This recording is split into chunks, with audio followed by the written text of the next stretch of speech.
Hello students. आज का जो हमारा टॉपिक है वो है क्या, विद्युत द्विध्रुव के कारण उसकी निरक्ष रेखा पर विद्युत क्षेत्र। लास्ट वीडियो में हमने विद्युत द्विध्रुव भी पढ़ा था, विद्युत द्विध्रुव आघूर्ण भी पढ़ा था। और विद्युत द्विध्रुव आघूर्ण पढ़ने के बाद हमने पढ़ा था कि जो द्विध्रुव की जो अक्षीय रेखा होती है, निरक्षीय रेखा होती है, तो उन पर विद्युत क्षेत्र को ज्ञात करना था। तो हम पिछले वीडियो में अक्ष को देख चुके हैं। इस बार हमको कहां पे बिंदु लेना है, निरक्ष पर लेना है। जरा इसको समझते हैं कैसे। कि मान लो ये द्विध्रुव का माइनस क्यू आवेश है, थोड़ा साइड में बनाता हूं ताकि स्पेस बना रहे। ठीक, यहां से 2a डिस्टेंस पर प्लस क्यू आवेश रखा हुआ है। ये क्या है, ये ओ पॉइंट है किसका, द्विध्रुव का। ठीक है, मान लो ये ए है, ये बी है। ठीक है, चलो। तो निरक्ष रेखा क्या होती है कि द्विध्रुव के केंद्र बिंदु से ऊर्ध्वाधर दिशा में खींची गई रेखा क्या कहलाती है, निरक्ष रेखा कहलाती है। तो इसके ये वाली रेखा क्या कहलाएगी, ये कहलाएगी आपकी निरक्षीय रेखा। ठीक है, अच्छा। तो यहां पे कोई पॉइंट है क्या, P। ठीक है, तो हमें क्या ज्ञात करना है, इस P पॉइंट पर इन दोनों के कारण विद्युत क्षेत्र की तीव्रता को हमें क्या करना है, ज्ञात करना है। तो देखो, तो हमने माना कि किस केंद्र O से R दूरी पर क्या है, P पॉइंट स्थित है। हमेशा ध्यान रखना, जो डिस्टेंस ली जाती है बिंदु की वो हमेशा केंद्र बिंदु से ली जाएगी द्विध्रुव के। ठीक है, अच्छा। तो इस P पॉइंट पर जो हमें विद्युत क्षेत्र ज्ञात करना है, उस विद्युत क्षेत्र कैसे निकलेगा कि माइनस क्यू आवेश के कारण P बिंदु पर और Q आवेश के कारण P बिंदु पर विद्युत क्षेत्र की तीव्रता निकलेगी। उन दोनों को अपन को क्या करना है, कंबाइन करना है, दोनों को योग करना है। तो देखो कि मान लो ये जो आपके पास में आवेश है, इससे इस बिंदु तक की जो डिस्टेंस है ये है, और इसकी वजह से इस पॉइंट तक की डिस्टेंस ये है। जब ये माइनस क्यू आवेश इस P पॉइंट पर जो विद्युत क्षेत्र उत्पन्न करेगा, हम जानते हैं क्या कि अगर प्लस आवेश है तो उससे बाहर की ओर विद्युत क्षेत्र लगता है, और माइनस क्यू आवेश है तो उससे अंदर की ओर लगता है।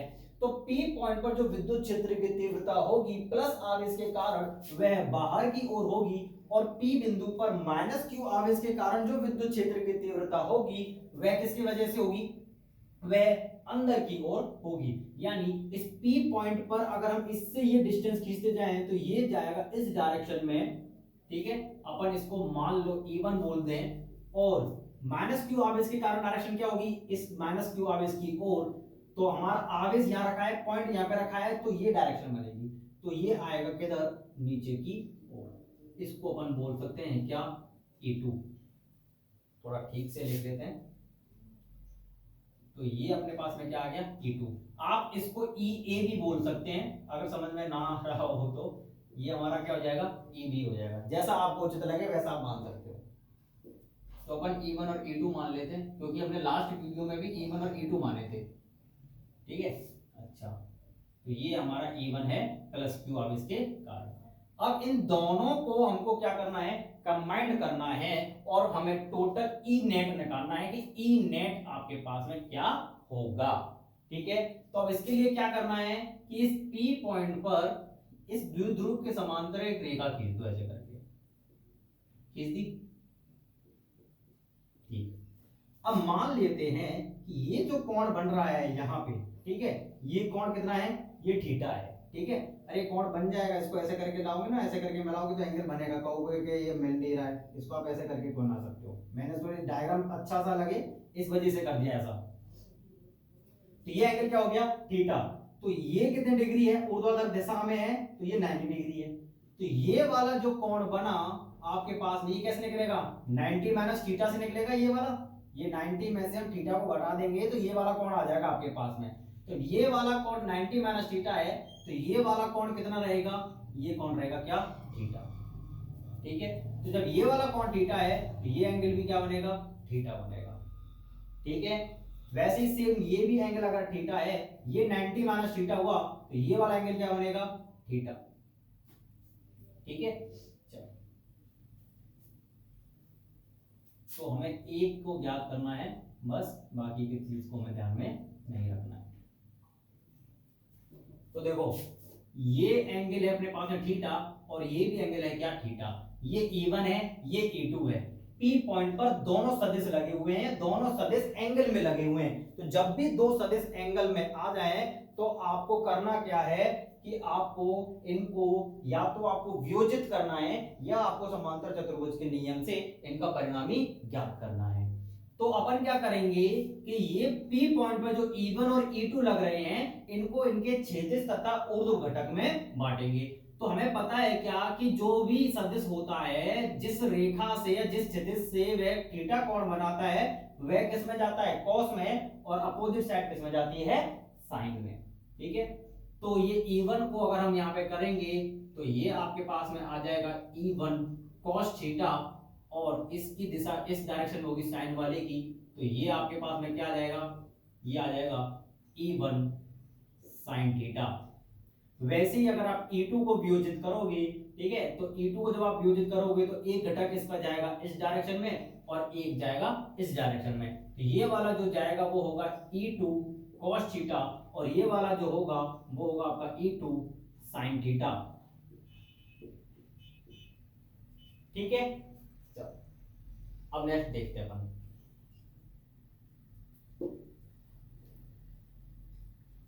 अब जरा इसमें एक बात समझने की है, और वो बात समझने की क्या है कि देखो जो आवेश प्लस क्यू और माइनस क्यू है ये परिमाण में क्या है बराबर है, पर जो उनकी प्रकृति है वो विपरीत है। तो प्लस क्यू आवेश के कारण जो विद्युत क्षेत्र उत्पन्न होगा और जो माइनस क्यू आवेश के कारण जो विद्युत क्षेत्र होगा वो परिमाण में समान होगा पर दिशा में भिन्न है। तो इस वजह से क्या होगा कि जो E1 की वैल्यू है वही किसकी वैल्यू है, E2 की वैल्यू है। साइन थीटा है, साइन थीटा है, दोनों किस डायरेक्शन में लगे हुए हैं अपोजिट, ये ऊपर जा रहा है ये नीचे जा रहा है, तो इनका प्रभाव तो क्या हो गया निरस्त हो गया। ठीक है, बचा क्या अपने पास में ये, तो देखो E1 cos थीटा भी इस डायरेक्शन में है, E2 cos थीटा भी इस डायरेक्शन में है, तो जो हमारा टोटल नेट निकलेगा वह किसकी वजह से निकलेगा, इन दोनों घटकों की वजह से निकलेगा। ठीक है, तो हमको क्या निकालना है, इन दोनों को सिर्फ ऐड करना है बस, और कुछ नहीं करना है। इन दोनों को अपन क्या कर देंगे ऐड कर देंगे, ये आ जाएगा अपने पास में क्या E नेट इक्वल टू क्या E1 cos थीटा और प्लस E2 cos थीटा।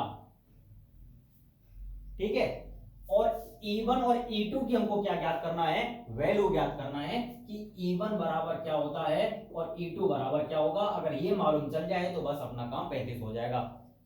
ठीक है, तो बस जद्दोजहद किसके लिए है, E1 की वैल्यू क्या है और cos थीटा की वैल्यू क्या है। अगर E1 पता चल गया तो E2 भी पता चल जाएगा, क्यों, क्योंकि ये दोनों आपस में कैसे हैं बराबर हैं। ठीक है, अब जरा ध्यान से इस डेरिवेशन को समझना है, तो जरा देखो अपन लिखेंगे क्या यहाँ पे। सबसे पहले हमको क्या पता है कि हमको पता है कि जो E बराबर होता है किसी भी बिंदु आवेश के कारण r दूरी पर या किसी भी दूरी पर, वो क्या होता है, ये होता है k q और अपॉन में r स्क्वायर। ठीक है, अच्छा, तो ये जो r होती है वह क्या होती है, वह आवेश और बिंदु के बीच की दूरी होती है।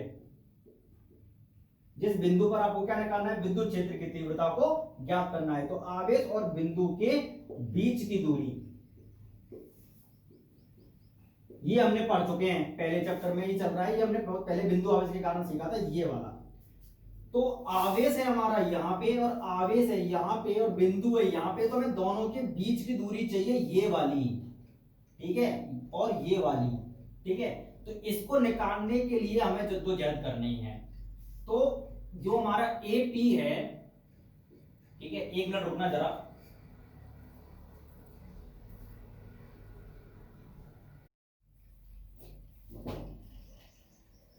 तो फिर देखते हैं एक मिनट। देखो तो यहां पे हम सबसे पहला पॉइंट क्या लिखेंगे कि प्लस क्यू आवेश के कारण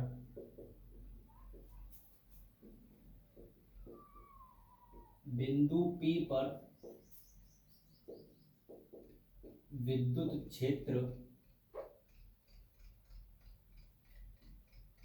क्षेत्र की तीव्रता। ठीक है, तो क्या होगी E1 इज इक्वल टू हो जाएगा आपके पास में क्या, के क्यू अपॉन में आर स्क्वायर। आर स्क्वायर का मतलब क्या है कि डिस्टेंस कौन सी होगी, बी से लेकर पी तक, तो ये हो जाएगा क्या, बीपी स्क्वायर। ठीक है, ये वाली डिस्टेंस नहीं ले लेना, ये ओ से पी तक की डिस्टेंस है, हमें चाहिए बी से पी तक की डिस्टेंस। तो नीचे जो दूरी का वर्ग होगा वह क्या होगा, आवेश और बिंदु के बीच की दूरी होनी चाहिए। ठीक है, अच्छा तो देखो अपन को क्या चाहिए, बीपी की वैल्यू चाहिए। तो बीपी की वैल्यू लेने के लिए अपन को पता है कि दोनों के आवेशों की जो बीच की दूरी होती है वो होती है 2a। तो ये वाली जो डिस्टेंस आपके पास में बची ये भी a है, और ये वाले जो डिस्टेंस है वो भी क्या है, a है। तो ये a है, ये r है, ये हमको निकालना है। तो ये एक समकोण त्रिभुज है BOP या AOP। तो समकोण त्रिभुज में अगर हम निकालेंगे बीपी बराबर, तो आपके पास में क्या आएगा, त्रिभुज बीओपी में बीपी स्क्वायर इक्वल टू होगा क्या, आधार का वर्ग यानी ए स्क्वायर प्लस लंब का वर्ग जो अपने पास में क्या है आर। तो ये हो जाएगा ए स्क्वायर प्लस आर स्क्वायर, या आप इसको और अच्छे से लिखो तो इसको बोल सकते हो आर स्क्वायर प्लस ए स्क्वायर। ठीक है, अच्छा तो यहां से जो बीपी की वैल्यू निकलेगी वो निकलेगी क्या, under root are square plus के ए स्क्वायर। ये अपने पास में क्या आ गया, बीपी की वैल्यू आ गई, इसको यहां पुट कर देना है। तो ये हो जाएगा E1 equal to K Q upon BP की वैल्यू कितनी निकली है, under root are square plus के ए स्क्वायर का वर्ग। तो E1 इक्वल टू आपके पास में आ जाएगा क्या, K Q upon are square plus A square. ठीक है, अच्छा अब अपन क्या करें, ये इसकी डायरेक्शन को अगर हमको मालूम करना हो तो अगर इसको सदिश रूप में लिखना है तो अपन लिख सकते हैं क्या, E1 vector is equal to K Q upon में are square plus A square, और डायरेक्शन इसकी हम साइड में लिख सकते हैं क्या, बीपी की ओर। ठीक है, आप के की जगह पे 1/4πε0 भी पुट कर सकते हैं, बट अपने को कैलकुलेशन थोड़ा आसान बना रहा है अपने लिए, इसलिए अपन इसको के को लिखे हुए हैं यहाँ पे। तो इसको डालो समीकरण नंबर 1। उसी प्रकार अपन क्या करेंगे, माइनस क्यू आवेश के कारण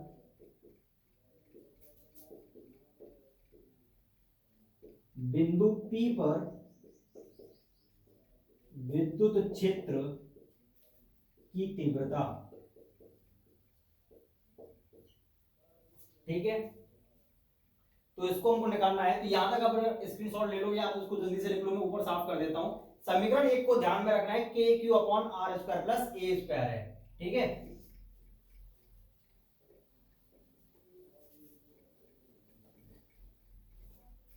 तो माइनस क्यू आवेश की वजह से क्या निकलेगा, ऊपर से इसको मैं साफ कर देता हूं, ये हो गया। तो इसको हमने क्या मान रखा है, E2 मान रखा है।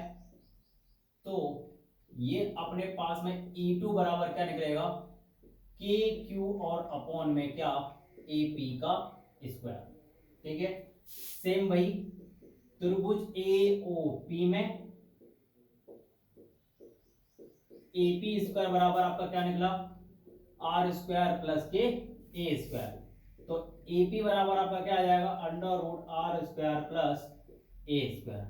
ठीक है, तो E2 बराबर आप लिख सकते हो क्या, K Q upon under root are square plus A square का वर्ग। तो ये आ जाएगा अपने पास में क्या, E2 is equal to K Q upon are square plus A square. इसको डाल दो समीकरण नंबर 2। अगर इसको सदिश रूप में लिखना हो तो अपन वेक्टर लगा सकते हैं और इसको लिख सकते हैं K Q upon are square plus A square. Direction इसकी किस होगी, पी से ए की ओर, तो पी ए दिशा में। ठीक है, चलो समीकरण 1 और समीकरण 2 आपके पास में आ चुके हैं। अब हमको क्या निकालना है, नेट निकालना है। अतः बिंदु P पर क्या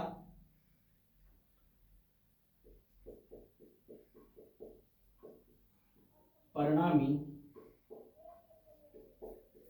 विद्युत क्षेत्र की तीव्रता के लिए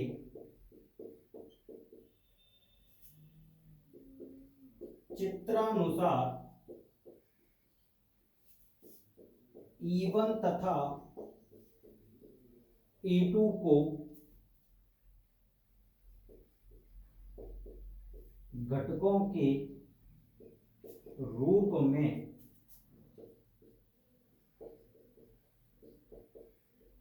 वियोजित करने पर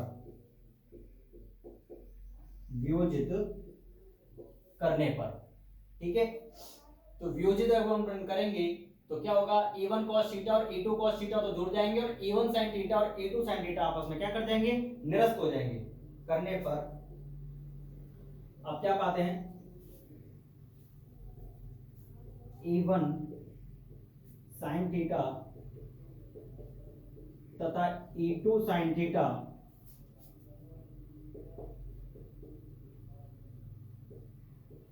परिमाण में समान परंतु दिशा में विपरीत होने के कारण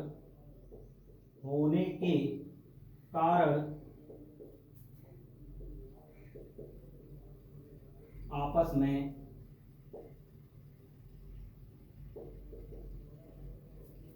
निरस्त हो जाएंगे।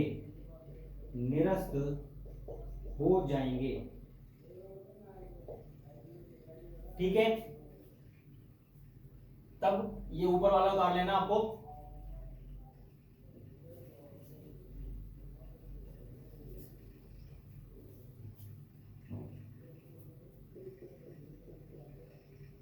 ठीक है, निरस्त हो जाएंगे तथा E1 cos थीटा और E2 cos थीटा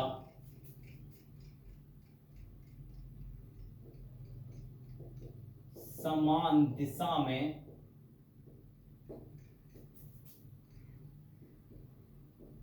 होने के कारण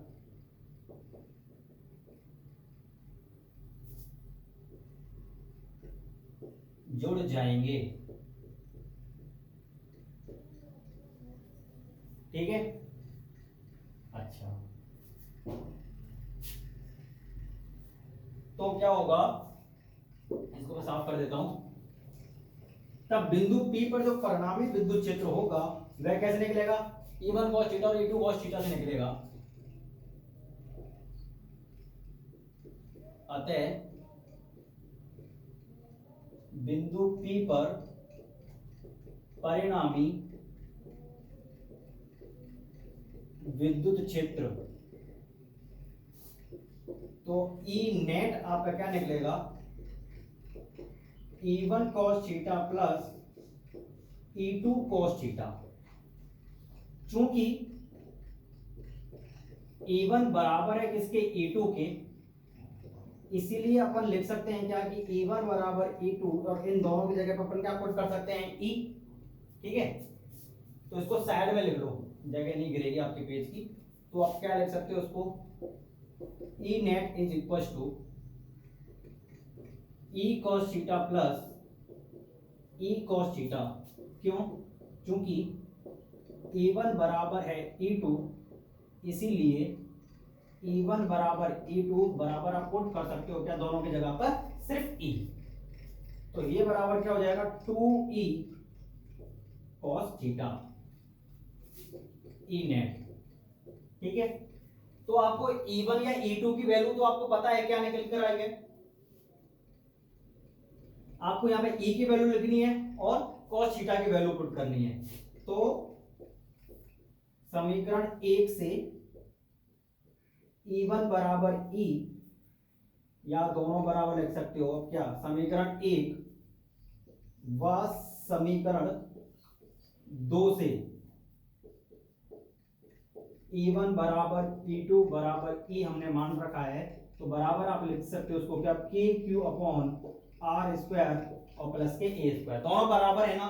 समीकरण 1 और समीकरण 2 आपका क्या निकला था, E1 बराबर आया था क्या, K Q upon are square plus ये ए स्क्वायर, और E2 बराबर भी आया था क्या, K Q upon are square plus A square, दोनों आपस में परिमाण में कैसे हैं, बराबर हैं, तो इसीलिए हमने क्या कर दिया, बराबर लिख दिया है। तो यहाँ पे वैल्यू पुट कर देंगे अपन, तो ये हो जाएगा आपके पास में क्या, E net is equal to 2 के Q upon are square plus A square और कॉस थीटा। अब इसमें बचा क्या है, ये कॉस थीटा बचा हुआ है, ठीक है। अगर अपन इस कॉस थीटा की वैल्यू पुट कर दें यहाँ पे, तो अपना आंसर निकल कर आ जाएगा, ये डेरिवेशन कंप्लीट हो जाएगा। ऊपर का अपन साफ कर देते हैं, तो देखो जरा कॉस थीटा की वैल्यू कहां से निकालेंगे, अपने पास में त्रिभुज है, समकोण त्रिभुज, इस समकोण त्रिभुज से हम क्या निकालेंगे, कॉस थीटा की वैल्यू को फाइंड आउट करेंगे कि कॉस थीटा की वैल्यू क्या है। इसको आप समीकरण नंबर 3 रख सकते हैं, क्योंकि बाद में हम यहाँ पे कॉस थीटा की वैल्यू को क्या करेंगे, पुट करेंगे। तो त्रिभुज एओपी में या बीओपी में किसी से भी आप निकाल सकते हो, कॉस थीटा बराबर क्या होता है बेटा, आधार बटे कर्ण, आधार क्या है ए और कर्ण क्या है एपी, ठीक है। तो ये हो जाएगा आपका क्या, एओ अपॉन एपी, तो एओ की जो डिस्टेंस है वो आपके पास में क्या है ए, और आप एपी पहले निकाले हो क्या है, under root are square plus A square, ये वाली जो वैल्यू आपकी आई थी वो क्या आई थी, आर स्क्वायर प्लस में ए स्क्वायर, तो आप इसको भी बोल सकते हो, ये भी क्या रहेगा, आर स्क्वायर और प्लस का ए स्क्वायर, ये जो वैल्यू है कर्ण जो निकला था अपना। तो cos थीटा बराबर क्या आ गया, a upon are square plus A square. और आप इसको क्या कर सकते हो, आप इसको लिख सकते हो किसमें, जो अंडर रूट होता है हमें पता है इसकी वैल्यू क्या हो, मतलब इसको इस रूप में लिखा सकता है 1/2 के रूप में, तो इसको हम बोल सकते हैं ए स्क्वायर और पावर क्या 1/2, अंडर रूट का मतलब होता है पावर 1/2। तो cos थीटा यहां पे लिखेंगे क्या, cos थीटा बराबर ए अपॉन, ये 9 सा बन जाता है, A upon are square plus A square 1/2 समीकरण 3 में रखने पर, ठीक है। तो समीकरण 3 में cos थीटा की वैल्यू को अपन क्या कर देंगे, पुट कर देंगे, ठीक है। इस समीकरण 3 को मैं नीचे लिखे रहने दे रहा हूं, तो इसमें वैल्यू अपन पुट करेंगे, तो ई नेट जो आपका निकल कर आएगा वो कितना हो जाएगा, 2 के Q upon are square plus A square, और cos थीटा की वैल्यू अपने पास में a r square plus A square की पावर 1/2, ठीक है।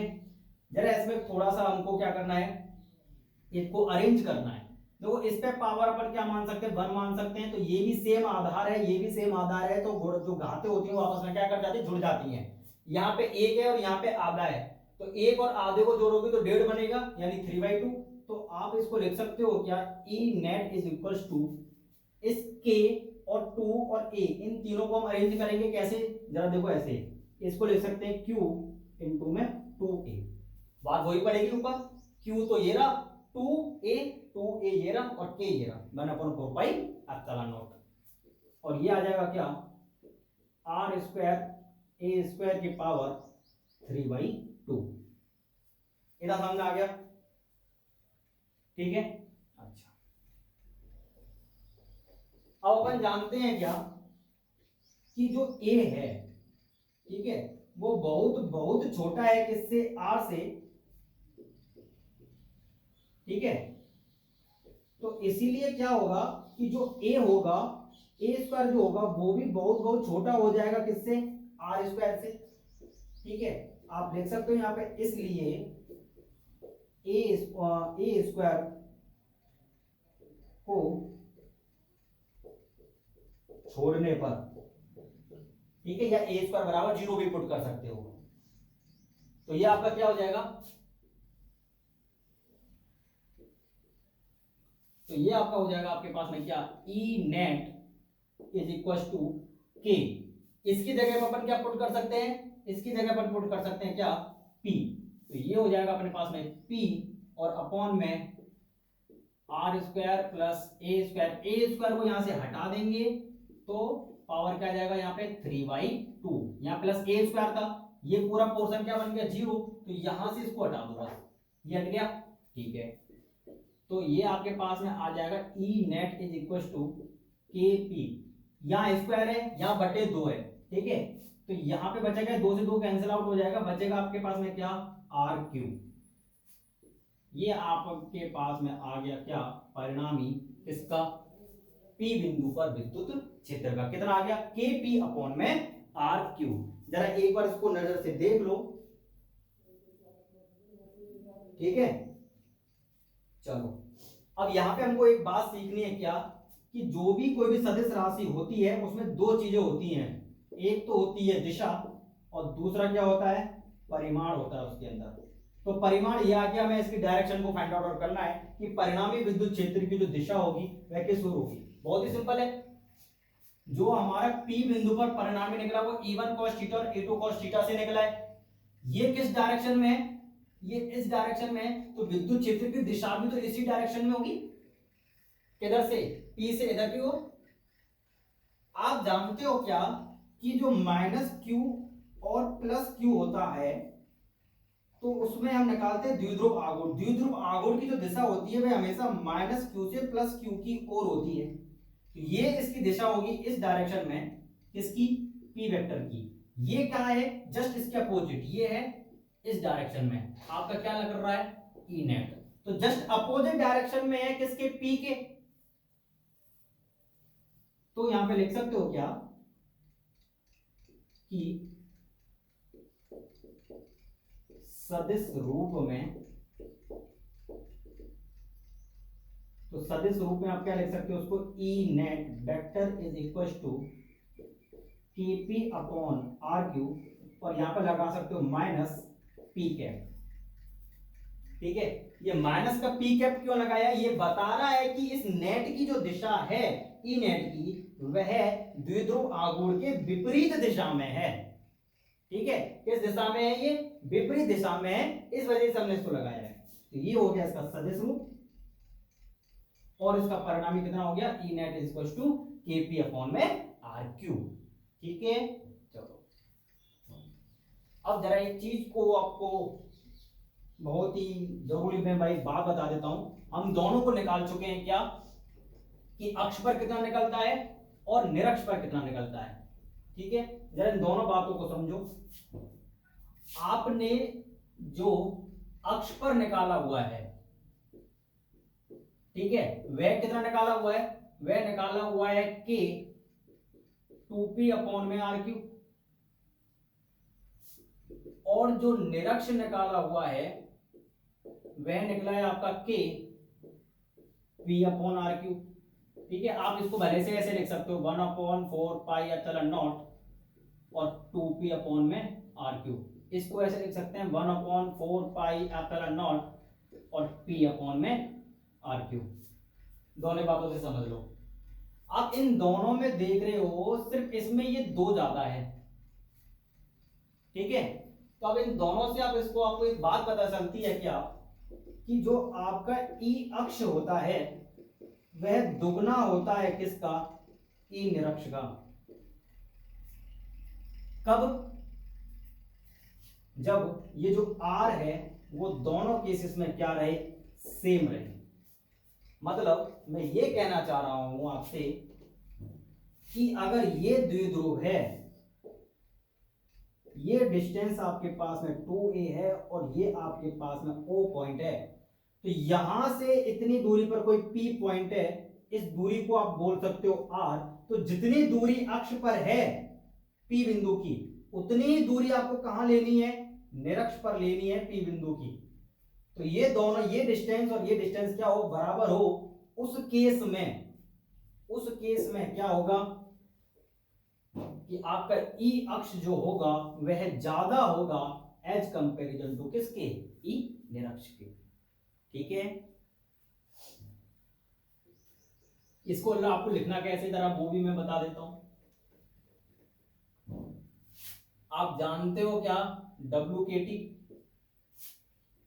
क्या कि ई अक्ष बराबर क्या होता है, ये होता है K 2p/r³, और ई निरक्ष बराबर क्या होता है, ये होता है K p/r³।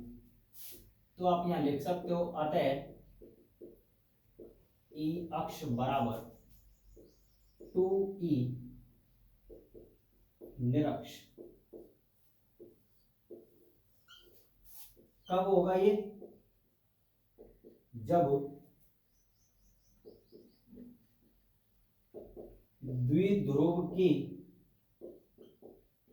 केंद्र से बिंदु की दूरी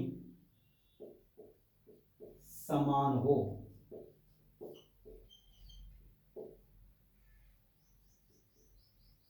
ठीक है, ये इस केस में होगा। ठीक है, तो ई निरक्ष हम पढ़ चुके हैं, ई अक्ष हम पढ़ चुके हैं, द्विध्रुव पढ़ चुके हैं, द्विध्रुव आघूर्ण भी अपन पढ़ चुके हैं। बस अपना इस चैप्टर में एक टॉपिक बचा है जिसको अपन क्या बोलेंगे कि जो आपका द्विध्रुव है वह द्विध्रुव किसी विद्युत क्षेत्र में अगर स्थित है किसी कोण पर, तो उसके ऊपर लगने वाला जो बल आघूर्ण होता है वह हमको ज्ञात करना है। ठीक है, तो उसको अपन नेक्स्ट वीडियो में देखेंगे।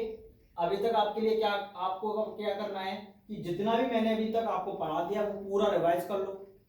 ठीक है, कल अपन क्या करेंगे, जो नेक्स्ट वीडियो जो आपके लिए लेकर आएंगे वो उसमें अपन क्या करेंगे, तो जो एक टॉपिक और बचा हुआ है बल आघूर्ण, उसको भी हम कंप्लीट करेंगे और फिर इनके सबके बेस पे हम क्या करेंगे, कुछ कुछ एग्जांपल्स करेंगे। ठीक है, और फिर उसके बाद अपन बहुत ही इंपॉर्टेंट चैप्टर शुरू करेंगे जिसका नाम है क्या, विद्युत गाउस का नियम एवं उसके अनुप्रयोग, जो आपका सेकंड चैप्टर है। इस डायग्राम को समझ के रख लेना है कि ये डायग्राम कैसे बनता है और ये क्या कहना चाहता है। ठीक है, तो हमेशा आपको जब भी द्विध्रुव विद्युत क्षेत्र निकालो तो आपको एक चीज को बस अपने दिमाग के अंदर रखना है, क्या कि प्लस क्यू आवेश से हमेशा जो विद्युत क्षेत्र होता है वो बाहर की ओर जाता है और माइनस क्यू आवेश से हमेशा अंदर की ओर आता है, तभी आप दिशाओं को ज्ञात कर पाएंगे। ठीक है, चलो आज इतना ही रखते हैं, बाकी का अपन नेक्स्ट वीडियो में देखते हैं।